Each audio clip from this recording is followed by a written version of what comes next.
راہ دین کی۔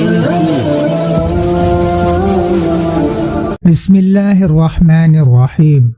شروع اللہ کے نام سے جو نہایت رحم کرنے والا ہے۔ السلام علیکم ناظرین، امید ہے آپ سب خیریت و عافیت سے ہوں گے۔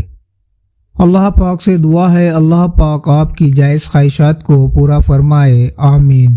تمام ناظرین کو راہ دین چینل میں دل کی گہرائی سے خوش آمدید۔ داستان ایمان فروش ہے، آپ اس حقیقت سے بے خبر نہیں ہوں گے۔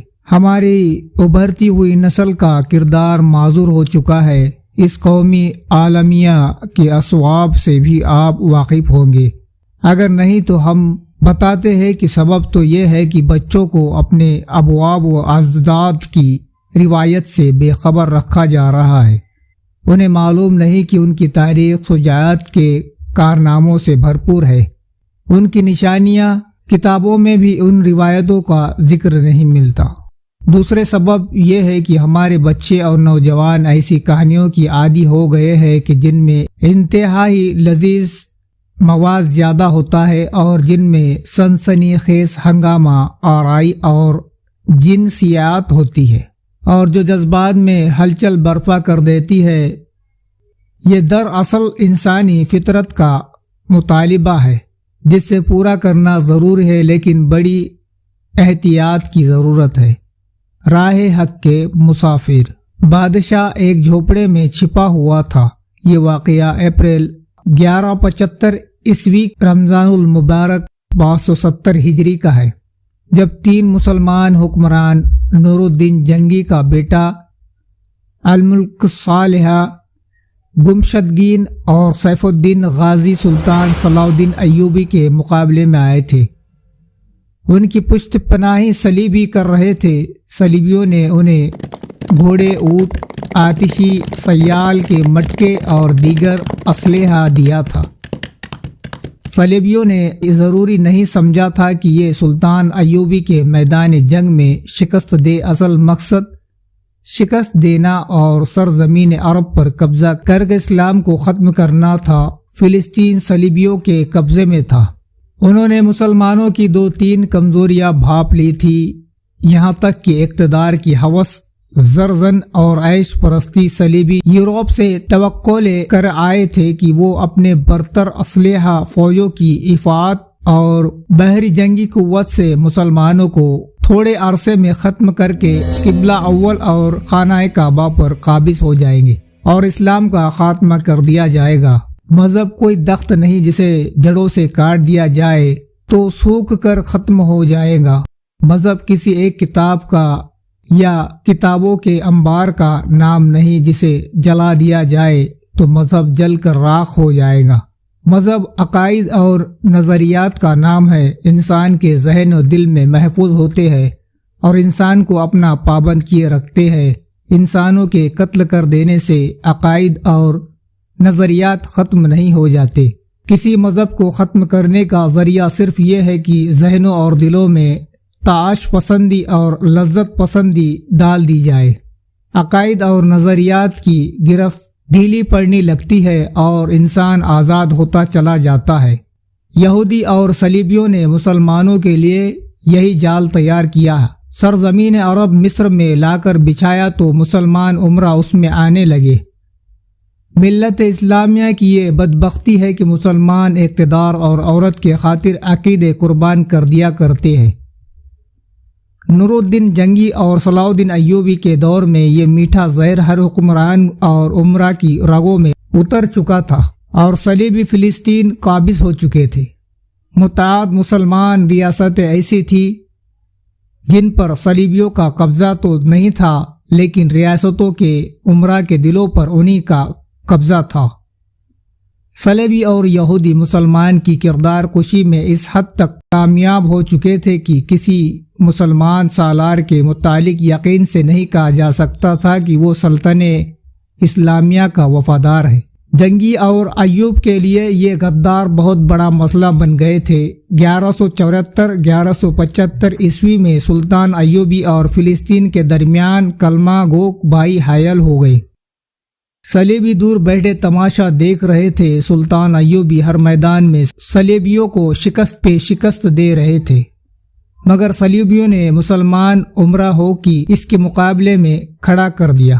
اس کا بہت تکلیف دہ پہلو یہ تھا کہ نور الدین جنگی کا اپنا بیٹا الملک الصالح اسماعیل اس کی وفات کے بعد سلطان ایوبی کے مخالف کیمپ میں چلا گیا۔ وہ بادشاہ جو اپریل 1775 عیسوی میں ایک جھوپڑے میں بیٹھا تھا، الملک الصالح کا اتحادی سیف الدین غازی تھا۔ ان کا تیسرا اتحادی گمشدگین تھا۔ آپ اس مرک کی تفصیل پڑھ چکے ہیں جس میں سلطان ایوبی نے ان تینوں کی متحد فوج کو ایسی شرمناک شکست دی تھی کہ تینوں اپنی اپنی فوج کے مرکز ہیڈ کوارٹر کے خیمے خاص و سامان سمیت چھوڑ کر بھاگ گئے تھے۔ ان کے جو جنگی سلطان ایوبی کی فوج نے پکڑے تھے انہیں مسلمان سمجھ کر رہا کر دیا گیا تھا۔ یہ سلطان ایوبی کی قوم پرستی اور خوشاد ظرفی تھی جو اسے مہنگی پڑی۔ یہ قیدی واپس گئے تو انہیں فوج میں لے کر چند دنوں میں بکھری ہوئی فوجیں منظم کر لی گئی۔ الملک الصالح، سیف الدین غازی اور گمشدگین بھاگنا بڑا عجیب تھا۔ انہیں ایک دوسرے کا ہوش نہیں تھا۔ گمشدگین حران کا قلعہ دار تھا، بغداد کی خلافت کے تحت تھا، لیکن جنگ سے پہلے اس نے خود مختاری کا اعلان کر دیا تھا۔ وہ بھاگا تو حرم جانے کے بجائے حلب چلا گیا، جس سے الملک الصالح نے اپنا دارالخلافہ بنا رکھا تھا۔ وہ اس خوف سے حیران نہیں ہو گیا تھا کہ سلطان صلاح الدین ایوبی تعاقب میں آ کر اسے پکڑ لے گا۔ سیف الدین ایک اور شہر مسلم اور اس کے مضافت کا حکمران امیر تھا۔ حکمران ہی نہیں، سالار بھی تھا۔ میدان جنگ کے داؤ پیچ سے واقف تھا، مگر اس نے اپنا ایمان بیچ ڈالا تھا، جو مومن کی تلوار بھی ہوتی ہے اور ڈھال بھی۔ وہ میدان جنگ میں بھی حرم کی چیندہ لڑکیوں اور ناچنے والیوں کو ساتھ لے گیا تھا۔ شراب کے مٹکوں کے علاوہ خوبصورت پرندے بھی اس کے ساتھ تھے۔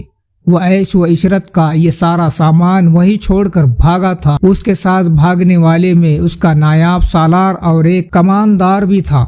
اس سے مسلم جانتا تھا، لیکن سلطان ایوبی کے چھاپا مار دشمن کے اب میں چلے گئے تھے۔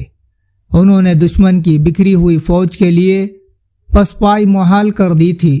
سیف الدین اور اس کے دونوں ساتھیوں نے شاید چھاپا ماروں کی کوئی پارٹی دیکھ لی تھی، جس سے بچنے کے لیے وہ مسلم کے راستے بھٹک گئے۔ یہ علاقہ اس دور میں عجیب تھا، ریگستان بھی تھا، چٹانی بھی اور کہیں سرسبز بھی۔ وہ انہیں چھپنے کی جگہ ملتی رہی۔ وہ مسلم سے تھوڑی دور تھے۔ رات گہری ہو گئی تھی۔ انہیں چاندنی رات میں کچھ مکان نظر آئے۔ سیف الدین نے پہلے ہی مکان کے دروازے پر دستک دی۔ ایک سفید ریش بوڑھا باہر آیا۔ اس کے سامنے سامان تان گھوڑ سوار کھڑے تھے، جو اس قدر بری طرح ہانپ رہے تھے کہ بوڑھے نے پوچھا، معلوم ہوتا ہے تم بھی مسلم فوج کی سپاہی ہو اور بھاگ کر آئے ہو۔ میں 2 دنوں سے سپاہیوں کو گزرتے دیکھ رہا ہوں۔ وہ پانی پینے کے لیے رکتے ہیں اور موصل کو یہاں سے موصلی کتنی دور ہے؟ سیف الدین نے پوچھا۔ اگر تمہارے گھوڑوں میں دم ہے تو سحری تک پہنچ سکتے ہو۔ بوڑھے نے کہا، یہ گاؤں مسلم کا ہی ہے، اگر تمہارے پاس جگہ ہو تو کیا ہم رات تمہارے یہاں گزار سکتے ہیں؟ سیف الدین نے پوچھا۔ جگہ دل میں ہوا کرتی ہے، بوڑھے نے جواب دیا۔ گھوڑے سے اترو اور اندر چلو۔ ایک کمرے میں وہ تینوں مشال کی روشنی میں بیٹھے تو بوڑھے نے لباس غور سے دیکھا اور پہچان لیا۔ مسکرا کر پوچھا، میں دیکھتا ہوں کہ تم سپاہی نہیں ہو۔ بوڑھے نے کہا، تمہارا رتبہ سالاری تک ہو سکتا ہے۔ یہ ولی مسلم سیف الدین غازی ہے۔ نایاب سالار نے کہا، ہم دن کے وقت باہر نہیں نکلیں گے، کسی کو پتہ نہ چلے کہ ہم یہاں ہیں۔